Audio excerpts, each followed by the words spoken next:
اول اینکه هر زمانی که به شما تنبلی و کسالت دست میده بگوین لا اله الا الله. این یک.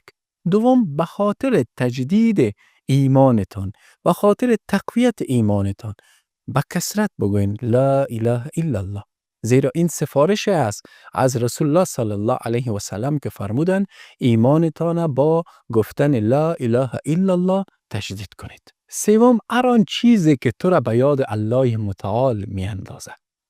بلندهای آسمانها، وجود ستارگان، خورشید، ماه، انواع و اقسام گلها و همچنان نشانه از عظمت الله متعال در اطراف و اکناف شما.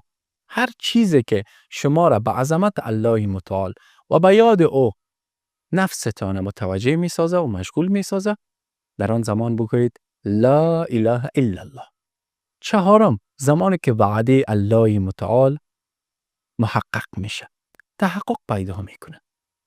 زمانی که شما میبینید الله متعال وعده را که در حق شما کرده است و در حق دیگران، در حق ملت ها و شما او را تحقیق یافته میبینید و وعده الله متعال در حقتون کامل شده میبینید، آن زمان بگوین لا اله الا الله.